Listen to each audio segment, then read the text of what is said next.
Ma'asyiral muslimin yang dimuliakan Allah Subhanahu wa taala. Di dalam Al-Qur'anul Karim,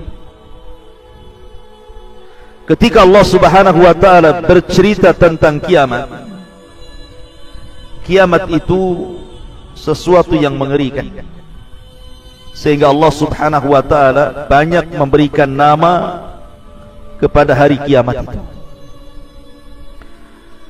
Terkadang Allah Subhanahu wa taala menyebut nama hari kiamat itu dengan Al-Qari'ah.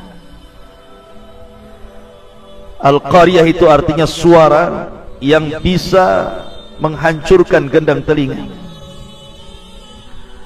Terkadang Allah Subhanahu wa taala menyebutnya dengan Al-Yaumul Akhir, karena memang mengakhiri seluruh kehidupan dunia.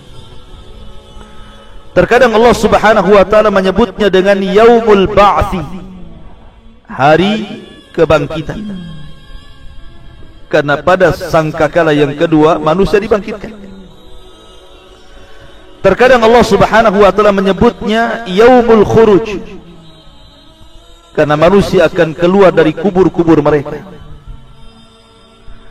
Terkadang Allah Subhanahu wa taala menyebutnya Yaumuddin, hari pembalasan, Maliki Yaumiddin, karena memang setelah kematian ada balasan. Terkadang Allah Subhanahu wa taala menyebutnya As-Sakhah.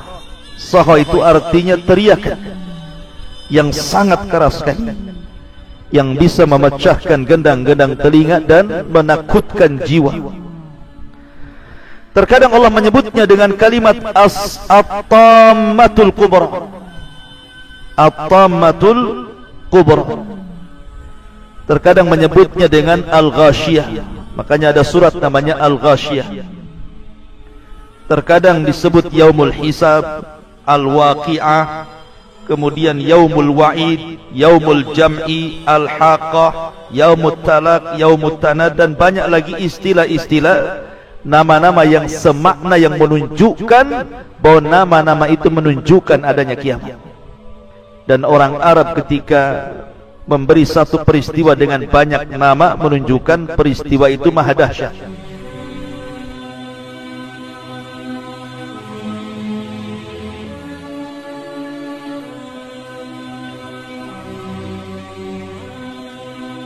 Kapan terjadi kiamat? Terjadinya kiamat itu kalau seluruh tanda-tanda kiamat Allah munculkan. Di sana ada tanda-tanda kiamat kecil, ada tanda-tanda kiamat besar. Kalau tanda-tanda kiamat kecil itu kadang muncul, kadang tenggelam.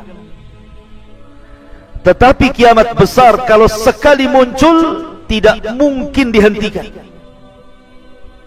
Akan terus seperti itu, ganti ini, hilang ini, ganti itu, hilang itu, ganti yang lain. Pamannya turunnya khurujud Dajjal, munculnya Dajjal. Dajjal belum mati, Isa sudah turun. Kemudian Isa membunuh Dajjal. Isa belum meninggal, keluar Ya'juj dan Ma'juj. Kemudian Ya'juj dan Ma'juj dibinasakan oleh Allah Subhanahu wa taala. Kemudian ketika Isa bin Maryam meninggal dunia, muncul dukhan, asap tebal di langit. Setelah dukhan, matahari terbit dari arah barat.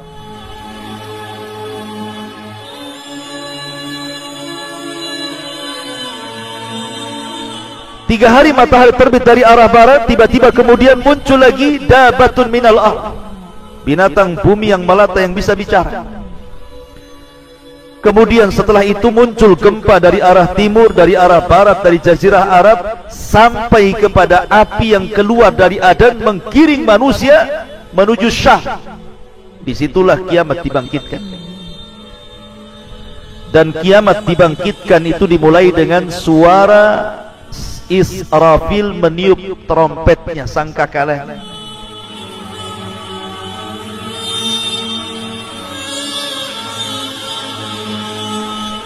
Ada yang mengatakan bahwa Israfil meniup sangkakala itu 3 kali. Tiupan kejutan yang pertama, tiupan kematian yang kedua, dan tiupan kebangkitan yang ketiga. Tapi pendapat yang kuat wallahu alam bahwa tiupan itu cuma 2 kali. Tiupan pertama tiupan kejutan dan kematian, tiupan kedua tiupan kebangkitan. Lah ketika Israfil meniupkan trompet itu, maka yang pertama kali meninggal adalah orang yang sedang memperbaiki tempat minum unta. Tiba-tiba pingsan kemudian mati. Kemudian disusul orang-orang yang di jalan-jalan, di pasar-pasar, di rumah-rumah. Kemudian disusul dengan bangsa jin, bahkan para malaikat. Semua akan diwafatkan Allah subhanahu wa ta'ala pada tiupan yang pertama. Lah setelah tiupan yang pertama ada namanya tiupan yang kedua, nafkhatus tsaniyah. Berapa jaraknya antara tiupan pertama ke yang kedua? Hadis Abu Hurairah radhiyallahu anhu mengatakan bahwa jarak tiupan pertama ke kedua itu 40. Tanpa menyebutkan 40 harikah, 40 bulankah, 40 tahunkah, wallahu a'lam. Tapi dari tiupan pertama ke tiupan kedua itulah terjadi kehancuran alam semesta. Di mana Allah subhanahu wa ta'ala menggempakan bumi idza zulzilatil ardu zilzalaha. Apabila bumi Allah gempakan.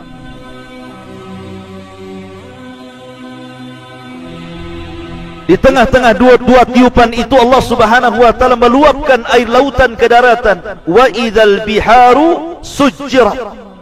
Ketika kemudian lautan itu dinyalakan kemudian ditumpahkan ke daratan seperti tsunami.